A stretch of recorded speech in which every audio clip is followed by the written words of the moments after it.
সামগুৰিত ৰাইজৰ ৰুখত চুৰ সামগুৰি গটঙাৰ দুৰ্গা মন্দিৰৰ পৰা ৰথ চুৰি কৰিবলৈ আহি ৰাইজৰ ৰুখত পৰিল এটা চুৰ ৰাইজে চুৰটোক হাতেলুতে ধৰি উত্তম মাধ্যম খুধাই সমজাই দিয়ে আৰক্ষী ভঙা তিন বেপাৰৰ চলেৰে চুৰি কৰিবলৈ আহিছিল এই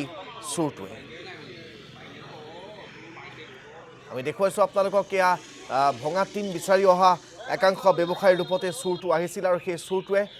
সামগুৰিত গটঙাৰ যি দুৰ্গা মন্দিৰ সেই দুৰ্গা মন্দিৰৰ পৰা ৰথ চুৰ কৰিবলৈ লওঁতেই ৰাইজে ধৰা পেলায় আৰু তাৰ পিছত আৰক্ষীক গতাই দিয়ে উত্তম মধ্যম দি এই চুৰটোক ৰাইজে এক বছর ধরে আমার গটঙা দুর্গা মন্দির কাম চলি আছে নির্মাণ কার্য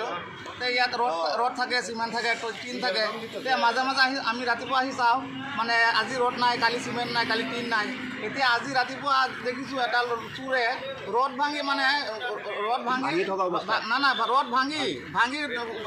এটা দুটাকে মানে এক জায়গাত ৰাখি আছে পিছত আমাৰ গাঁৱৰে চাইছে কোনোবাই ৰথ ভাঙি আছে পিছত তাক মানে হাতেলতে ধৰি আজি তাক ইয়াত ৰাখা হৈছে মানে কেইবাদিনো চুৰি কৰিছে সি আমাৰ সন্দেহ